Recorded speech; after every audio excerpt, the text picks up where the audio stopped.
The crystalline spires of Valeria Prime's capital city caught the triple sunset, casting rainbow patterns across the landing platform where Marcus Chen's diplomatic shuttle settled with a soft hum. He stepped onto the gleaming surface, his simple dark suit a stark contrast to the elaborate robes of the Valerian delegation waiting to receive him. The gravity was lighter here, making each step feel like a small bounce, and the air carried the sweet scent of the luminous flowers that grew in impossible spirals around the city's towers. "Welcome to Valeria Prime, Ambassador Chen," said Minister Selim, his tall, ethereal frame bending in a formal bow. The Valerian's silver-blue skin shimmered in the fading light, and his elongated features held the serene expression typical of his people. "Emperor Valdris awaits your arrival in the Celestial Palace." Marcus returned the bow, having studied Valerian customs for months in preparation for this mission. "The honor is mine, Minister. I'm grateful for this opportunity to strengthen the bonds between our peoples." As they walked through the floating gardens that connected the landing platform to the palace, Marcus couldn't help but marvel at the beauty surrounding him. Valerian architecture defied physics, with buildings that seemed to grow from the ground like living crystals, their surfaces pulsing with soft, internal light. Water flowed upward in spiraling streams, and the very air seemed to sing with barely audible harmonies. "The Emperor's daughters are particularly excited to meet you," Minister Selim said, though something in his tone suggested excitement might not be the right word. "Princesses Zara, Naya, and Kira have been eager to observe human customs firsthand." The celestial palace rose before them like a frozen symphony, its spires reaching toward the stars that were beginning to appear in the darkening sky. Marcus felt a familiar tightness in his chest, the weight of responsibility that came with representing all of humanity in these delicate negotiations. Earth desperately needed the trade agreements that Valeria Prime could provide, but more than that, both species needed to learn to coexist in an increasingly connected galaxy. The throne room was vast, its domed ceiling displaying a real-time view of the cosmos above. Emperor Valdris sat upon a throne that seemed carved from a single massive crystal, its facets reflecting and refracting light in mesmerizing patterns. The emperor himself was ancient by human standards, over 800 years old, but his bearing was strong and dignified. His silver hair flowed like liquid mercury, and his deep violet eyes held the wisdom of centuries. "Ambassador Chen," the emperor's voice resonated through the chamber, rich and musical like all Valerian speech. "We welcome you to our realm. I trust your journey was pleasant." "Indeed, your Imperial Majesty. Earth's gratitude for your hospitality knows no bounds." To the emperor's right stood three figures that made Marcus's breath catch.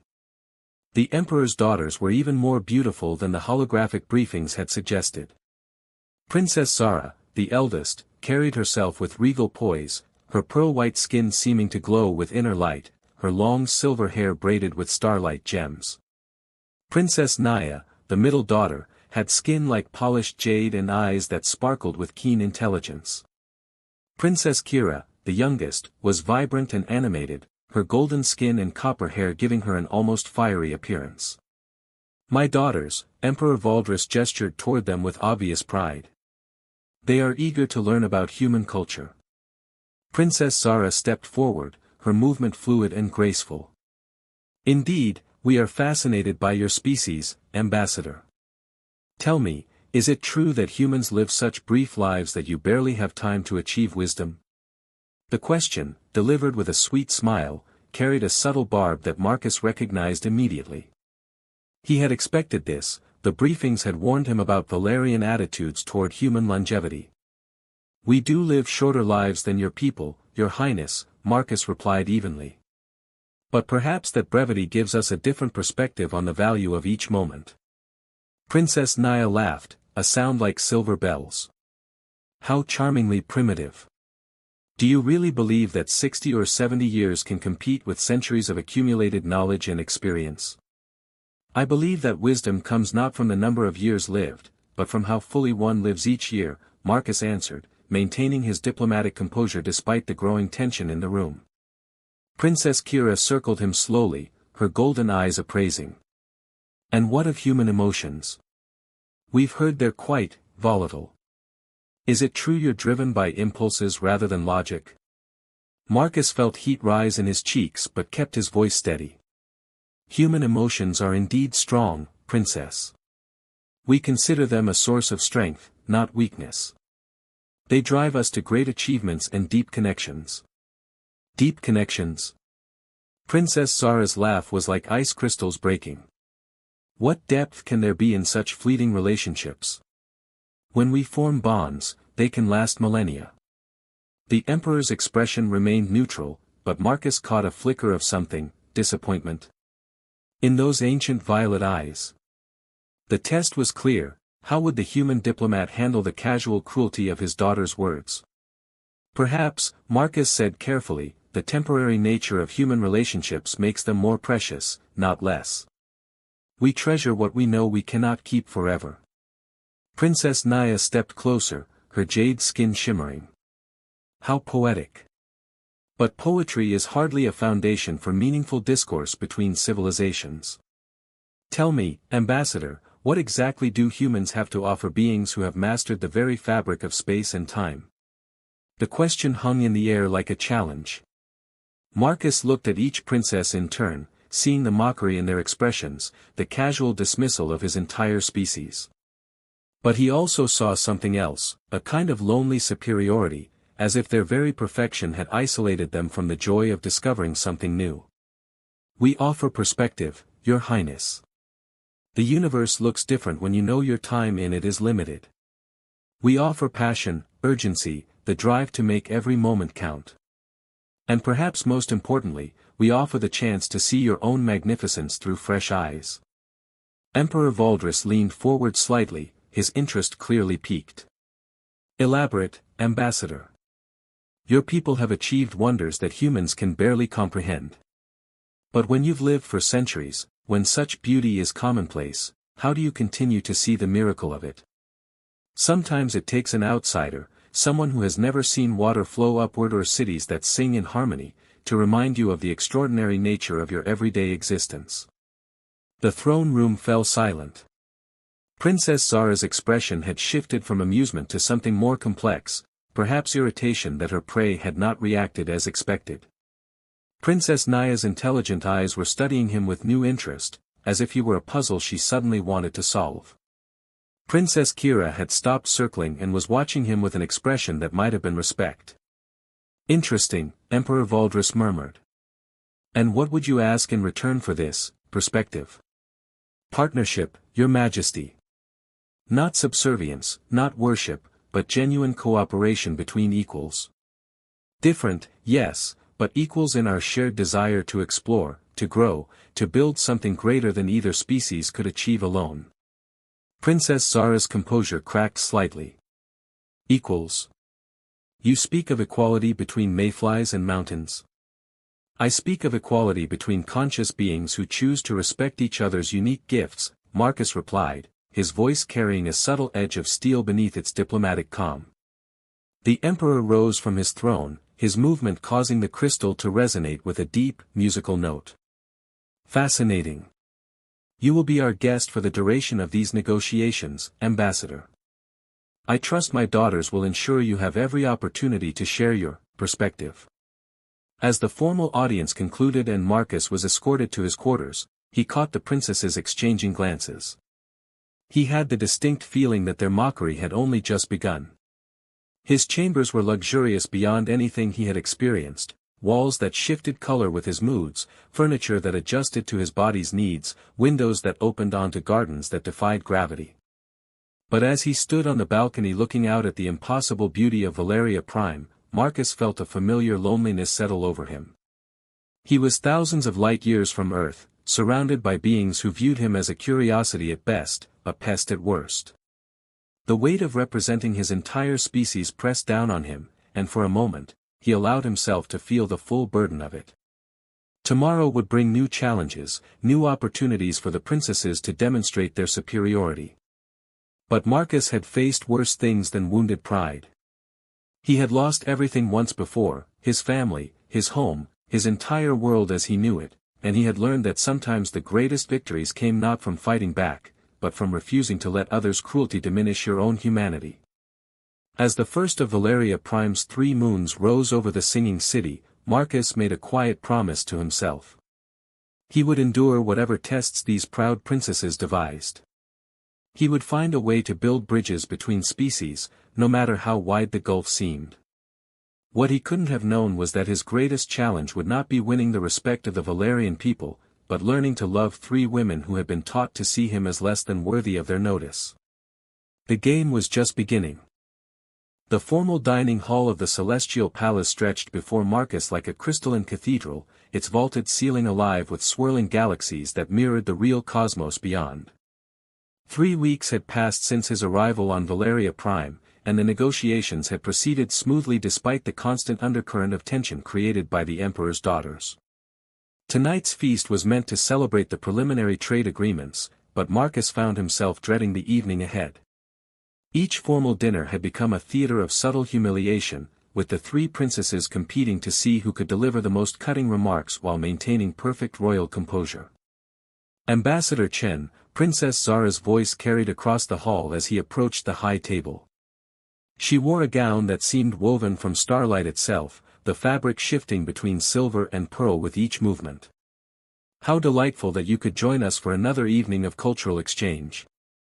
The emphasis on cultural exchange made it clear she viewed the evening as anything but educational. Marcus took his assigned seat between Princess Naya and Princess Kira, a positioning that had become increasingly uncomfortable as the sisters seemed to take turns testing his patience.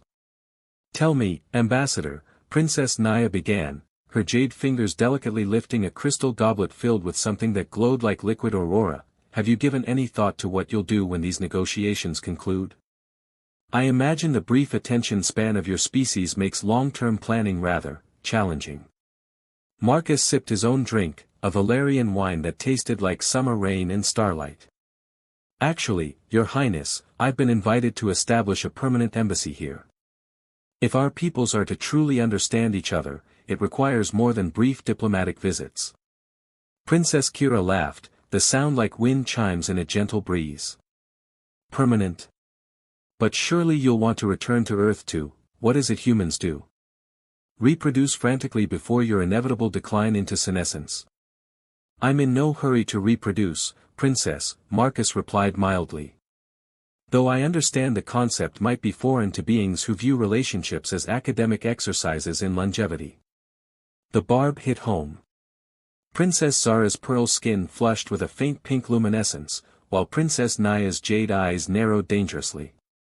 Princess Kira's golden complexion flickered with orange undertones, a sign of anger Marcus had learned to recognize. "Academic exercises?" Princess Naya's voice carried an edge of ice. "You dare suggest that Valerian bonds lack passion? We who have perfected the art of love over millennia." "I suggest nothing, Your Highness. I merely observe that for all your talk of deep connections and eternal bonds, you seem remarkably skilled at maintaining emotional distance from a fellow sentient being." Emperor Valdris, who had been observing the exchange in thoughtful silence, finally spoke. "An interesting observation, Ambassador. Tell me, what would you consider the foundation of meaningful connection between beings?" Marcus set down his goblet carefully, aware that every word was being weighed and measured. "Respect, Your Majesty. The willingness to see another being as worthy of consideration, regardless of their differences. Without that basic foundation, no connection can truly flourish." "And you believe my daughters lack this respect?" The question hung in the air like a challenge. Marcus could feel the 3 princesses watching him, their expressions ranging from amused to hostile. He chose his words carefully. "I believe your daughters are products of their environment, Your Majesty. They have been taught that longevity equals wisdom, that perfection is the natural order. Perhaps they have simply never encountered a situation that challenged those assumptions."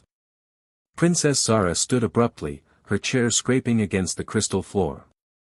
"I will not sit here and be psychoanalyzed by a creature who barely comprehends the complexity of Valerian society." "Zara." Emperor Valdris's voice carried a warning that made the princess freeze mid-stride. "Sit down." "But father." "Sit down." The command resonated through the hall with such authority that Princess Zara sank back into her chair as if compelled by invisible force. The Emperor's violet eyes had darkened to the color of deep space, and the temperature in the room seemed to drop several degrees. For weeks, I have watched my daughters, the pride of the Valerian Empire, conduct themselves with all the grace and dignity of untrained children. I have listened to their crude attempts at wit, their petty cruelties, their utter lack of the respect that should be the birthright of any civilized being. Emperor Valdris rose from his throne-like chair, his presence suddenly overwhelming. Ambassador Chen has shown nothing but patience and courtesy in the face of behavior that would shame a common courtier, let alone imperial princesses. Yet you persist in treating him as if he were some curiosity to be mocked rather than a representative of an entire species. Princess Naya found her voice first. Father, surely you understand that we were merely testing him. The Emperor's laugh was bitter. You think I don't know my own daughters? You think I can't see the difference between intelligent discourse and petty malice? Marcus felt the weight of the moment settling around him like a heavy cloak. Whatever was coming, he sensed it would change everything. I have made a decision, Emperor Valdris continued, his voice carrying the weight of absolute authority. One that will teach my daughters the value of respect, humility, and the true meaning of connection. He turned to face Marcus directly. Ambassador Chen, I hereby name you as my heir and successor to the throne of Valeria Prime. The silence that followed was so complete that Marcus could hear his own heartbeat thundering in his ears. The Emperor's words seemed to hang in the air, impossible and yet undeniably real. Moreover, the Emperor continued, you will marry my 3 daughters, binding our peoples together in the most sacred of unions. This arrangement will serve not only to unite our species but to teach my daughters the value of true partnership. Princess Kira was the first to find her voice, her words coming out in a strangled whisper. Father, you cannot be serious. I am entirely serious, daughter. You have shown such disdain for Ambassador Chen's humanity, such certainty of your own superiority. Now you will have the opportunity to learn firsthand what it means to be bound to someone you have chosen to view as beneath you. Princess Zara had gone completely pale, her pearl skin now translucent in the crystalline light. This is madness. I am a princess of the Valerian Empire. I cannot be married to a what? Emperor Valdris's voice cracked like thunder. To a being who has shown more honor and dignity in 3 weeks than you have shown in 3 decades. To someone who has proven himself worthy of respect through his actions rather than his bloodline. Princess Naya stood slowly, her jade features a mask of controlled fury. Father, with respect, you cannot force us into marriage with someone we do not love. Love? The Emperor's laugh was harsh. You speak to me of love while demonstrating nothing but contempt and prejudice. Love is not a feeling that strikes like lightning, daughter. It is something that grows from respect, understanding, and shared experience. Perhaps in learning to respect your husband, you will finally understand what love truly means. Marcus finally found his voice. Your Majesty, while I am honored by your confidence, surely this is too drastic a step. Marriage should be a choice, not a punishment. Emperor Valdris turned to him with an expression that might have been approval. Even now, you think of their feelings before your own advancement. This is precisely why you are worthy of the throne, and why my daughters need to learn from your example. But the law, Princess Zara began desperately. The law is clear, her father interrupted. A Valerian emperor may choose any successor he deems worthy, and that successor may marry into the royal family to cement their claim. The ceremony will take place in 1 week's time. Princess Kira slammed her hand on the table, causing the crystal goblets to ring like bells. This is insane. You cannot simply decide our lives for us. Can I not? Emperor Valdris's voice was deadly quiet. You are my daughters and subjects of this empire. More importantly, you have forfeited your right to choice through your own actions. Had you shown even basic courtesy to Ambassador Chen, we would never have reached this point. Marcus felt the weight of 3 hostile gazes upon him. The princess's expressions ranged from fury to despair to something that might have been calculating acceptance. He realized that in a single moment, he had gone from being a temporary annoyance to becoming the focal point of their entire futures. However, the emperor continued, I am not entirely without mercy. The marriage will be binding for 1 year. At the end of that time, if any of you truly wish to dissolve the union, you may do so. But during that year, you will learn to live together, to respect each other, and perhaps to understand that true worth is not measured in years lived or perfection achieved, but in the choices we make and the kindness we show. Princess Naya sank back into her chair, her intelligent eyes working furiously. And if we refuse? Then you will be stripped of your titles and exiled from Valeria Prime. Ambassador Chen will rule alone, and you will learn what it means to be judged by beings who do not share your privileged background. The threat hung in the air like a blade. Marcus could see the princesses processing their options, their shock giving way to a kind of desperate calculation. They were trapped, and they knew it. Father, Princess Zara's voice was barely a whisper, how can you do this to us? Emperor Valdris's expression softened slightly, and for a moment, Marcus glimpsed the loving father beneath the imperial authority. Because I love you, daughter. All of you. But love without discipline is mere indulgence, and I have indulged your prejudices far too long. You are brilliant, beautiful, capable beings who have allowed your advantages to blind you to the value of others. This marriage will teach you what your tutors and I have failed to instill. True wisdom comes not from knowing you are superior, but from choosing to lift others up regardless. Marcus stood slowly, his mind reeling from the implications of what had just occurred. Your Majesty, I need time to consider. There is nothing to consider, Ambassador. The decision is made. You have 1 week to prepare for your coronation and wedding. I suggest you use that time wisely. As the Emperor strode from the hall, his robes flowing like liquid starlight, Marcus found himself alone with 3 women who now viewed him as the architect of their downfall. The silence stretched between them, heavy with unspoken accusations and barely contained rage. Finally, Princess Kira spoke, her voice tight with controlled emotion. Well, Ambassador. It seems you've won after all. This isn't what I wanted, Marcus said quietly. I never sought to trap or humiliate any of you. Princess Naya's laugh was bitter. Perhaps not consciously. But you certainly played your part well. The patient, noble human, enduring our cruelty with such dignified grace.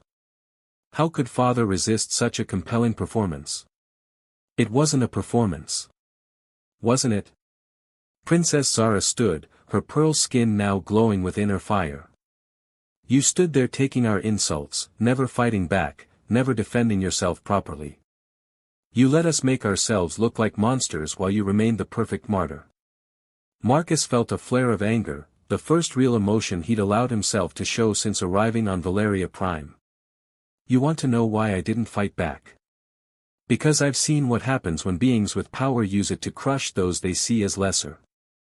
I've watched entire worlds burn because someone decided that might made right. I chose patience not because I'm weak, but because I refuse to become what I've spent my life fighting against. The raw honesty in his voice seemed to surprise them. Princess Kira's golden eyes widened, while Princess Naya's calculating gaze sharpened with new interest. Princess Zara's anger flickered, replaced by something that might have been curiosity. 1 week, Princess Zara said finally. We have 1 week to prepare for a life none of us chose. Then perhaps, Marcus said quietly, we should spend that week trying to understand each other instead of assigning blame. Princess Naya stood, her jade skin shimmering with complex emotions. Understand each other? You're going to be our husband, the ruler of our world, the one who benefits most from Father's decree. What exactly do you think there is to understand? Marcus met her gaze steadily. I think there's a great deal to understand. Starting with the fact that none of us is the villain in this story. We're all just people trying to navigate a situation that spiraled beyond our control. As he walked away from the table, leaving the 3 princesses to contemplate their shared fate, Marcus felt the weight of destiny settling around him like a mantle. In 1 week, he would become emperor of a world that wasn't his, husband to 3 women who despised him, and the focal point of an experiment in forced understanding that could either bridge the gap between species or destroy any hope of peace between their peoples. The game had changed completely. Now the question was whether any of them were skilled enough players to find a way to win. The Temple of Eternal Bonds stood at the heart of Valeria Prime's sacred district, its crystalline walls pulsing with ancient energies that had witnessed countless unions across millennia. As dawn broke over the capital city, casting prismatic light through the temple's soaring spires, Marcus stood before the altar wearing ceremonial robes that felt foreign against his skin. The deep blue fabric, interwoven with threads of silver and gold, marked him as the emperor-elect, but the weight of the crown upon his head felt heavier than any burden he had ever carried. 3 figures approached down the crystalline aisle, their footsteps echoing in the vast chamber like the tolling of distant bells. Princess Zara led the procession, her wedding gown a masterpiece of Valerian artistry that seemed to capture and hold the light of stars. The pearl-white fabric flowed around her like liquid moonlight, but her expression remained as cold and distant as the void between worlds. Behind her, Princess Naya moved with measured grace, her jade-colored gown complementing her skin perfectly, while her intelligent eyes surveyed the assembled crowd with calculating precision. Princess Kira brought up the rear, her golden dress blazing like a captured sunset, her usual vivaciousness subdued by the gravity of the moment. The ancient priestess Seraphina awaited them at the altar, her ageless face serene despite the unprecedented nature of the ceremony about to unfold. She was old beyond measure, her silver hair flowing like liquid mercury, her violet eyes holding the wisdom of countless ages. In her hands, she cradled the heart of Valeria, a crystal formation that pulsed with the life force of the planet itself. "We gather today," Seraphina's voice resonated through the temple, carried by acoustics that seemed to defy natural law, to witness a union unlike any in our recorded history. For souls, bound not by tradition but by necessity, not by choice but by fate's design. Marcus felt the weight of hundreds of eyes upon him, nobles, diplomats, and curious onlookers who had come to witness this historic moment. But his attention was focused on the 3 women who would soon become his wives, their faces masks of resignation and barely contained resentment. "The ceremony of eternal bonds," Seraphina continued, "is not merely a joining of individuals, but a melding of souls, minds, and destinies. The heart of Valeria will reveal the truth that lies within each participant, stripping away pretense and deception to expose the essence of who they truly are." Princess Zara's pearl skin flickered with nervousness at these words. She had agreed to the ceremony, but the prospect of having her inner thoughts and feelings exposed to Marcus, a being she had spent weeks mocking, filled her with dread. "Are you prepared to undergo this sacred rite?" Seraphina asked, her ancient eyes studying each of them in turn. "We are," Marcus replied, his voice steady despite the turmoil in his heart. The princesses remained silent, their consent given only by their presence. Seraphina raised the heart of Valeria above her head, and the crystal began to glow with increasing intensity. "Then let the bonding begin. Place your hands upon the heart, and let its truth illuminate your souls." Marcus was the first to step forward, his human hand looking small and fragile against the massive crystal formation. The moment his skin made contact, he felt a surge of energy that seemed to flow through every fiber of his being. Memories flashed through his mind, his childhood on Earth, the war that had claimed his family, the long journey to becoming a diplomat, and the hope that had driven him to seek peace between species. Princess Zara approached next, her hand trembling slightly as she placed it beside Marcus's. The instant their skin touched through the crystal's surface, her eyes widened in shock. She could feel his memories, his emotions, his very essence flowing into her consciousness. The patient diplomat she had mocked was revealed to be a man who had lost everything he loved yet still chose to build rather than destroy. The transport ships burning in Earth's atmosphere, his sister's face in the viewport as the escape pod malfunctioned, the years of grief that had hardened into determination to prevent such tragedies from befalling others. "No," she whispered, her composure cracking as she experienced the depth of his loss. "I didn't know." Princess Naya placed her hand upon the crystal next, her scientific mind immediately trying to analyze the phenomenon even as Marcus's memories flooded her consciousness. But analysis became impossible as she experienced his thoughts directly, his genuine admiration for Valerian culture, his respect for their achievements, and his sincere desire to learn from them rather than conquer or exploit. Long nights studying Valerian philosophy, practicing their language until his pronunciation was perfect, researching their history not to find weaknesses but to understand their greatness.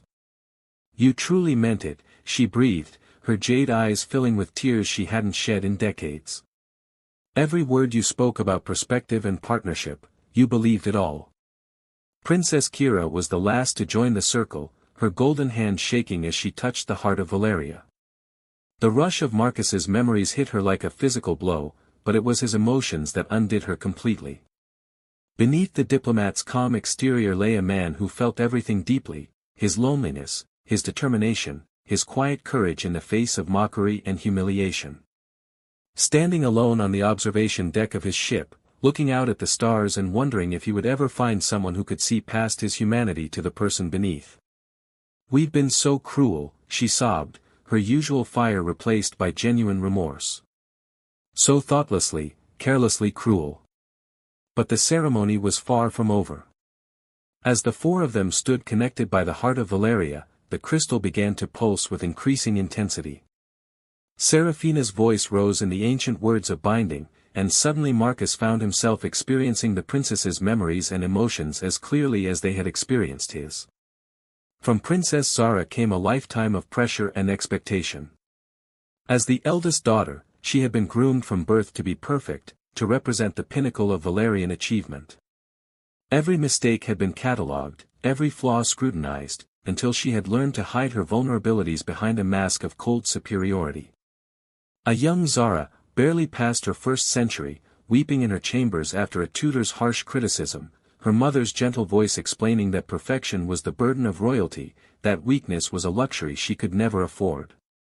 From Princess Naya came an intellect so vast and hungry that it had consumed everything in its path.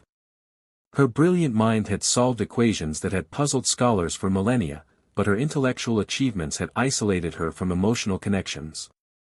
She had learned to see relationships as problems to be solved rather than experiences to be lived. Naya at her laboratory bench, working alone through the night cycle after cycle, her groundbreaking research on temporal mechanics earning her acclaim but leaving her utterly alone. From Princess Kira came a spirit so bright and vibrant that it had been dimmed by the constant need to prove herself worthy of her sister's respect. The youngest and most emotional of the three, she had learned to hide her sensitivity behind rebellious behavior, earning a reputation for recklessness that masked her desperate desire for acceptance. Kira standing before the imperial court, her presentation on interstellar diplomacy dismissed as too emotional by the assembled nobles, her father's disappointed expression cutting deeper than any blade. The revelations flowed between them like water finding its level, and Marcus felt his heart breaking for these three women who had been taught to see their humanity, their Valerian equivalent of humanity, as weaknesses to be conquered rather than strengths to be celebrated. "You're not monsters," he whispered, his voice barely audible above the crystal's humming. "You're just people who've been hurt and told to hide it." The heart of Valeria pulsed one final time, and suddenly the four of them were no longer separate individuals but parts of a greater whole. They could feel each other's emotions, hear each other's thoughts, share each other's dreams and fears. The bonding was complete, and they were irrevocably connected in ways that transcended mere marriage. Princess Zara looked at Marcus with new eyes, seeing not the primitive human she had mocked but a kindred spirit who understood what it meant to carry impossible burdens. "You've lost so much," she said softly, "yet you still choose to hope." Princess Naya studied him with wonder, her brilliant mind finally understanding that intelligence without empathy was merely sophisticated ignorance. "I've been so focused on being right that I forgot how to be kind." Princess Kira reached out to touch his face, her golden skin warm against his human flesh. "We don't deserve your forgiveness." "Forgiveness isn't about deserving," Marcus replied, his voice thick with emotion. "It's about choosing to build something better together." Seraphina stepped forward, her ancient face glowing with approval. "The bonding is complete." You are now joined not just in law but in spirit. May this union bring peace to both your peoples and healing to your wounded hearts. As the ceremony concluded and the assembled crowd began to disperse, the four newly bonded souls remained at the altar, still adjusting to their shared consciousness. The resentment and mockery that had defined their relationship for weeks had been burned away by the crystal's truth, replaced by a complex mixture of understanding, remorse, and something that might eventually become love. What happens now? Princess Zara asked, her voice uncertain for the first time since Marcus had known her. Now we learn how to be a family, Marcus replied, offering his hand to each of them in turn. We learn how to heal together. As they walked from the temple into the bright morning light of their new shared future, none of them could have predicted that the greatest challenges, and the greatest joys, still lay ahead. The bonding ceremony had shown them the truth of who they were, but learning how to live with that truth would require a different kind of courage entirely. But for the first time since his arrival on Valeria Prime, Marcus felt genuinely hopeful. The three women beside him were no longer his captors or his tormentors, but his partners in an experiment that could change the fate of two worlds. Together, they would discover whether understanding could indeed bloom into love, and whether four wounded souls could heal each other's hearts. The crystalline spires of the capital city rose around them like promises of a better tomorrow, and for the first time in years, Marcus allowed himself to believe that tomorrow might actually come.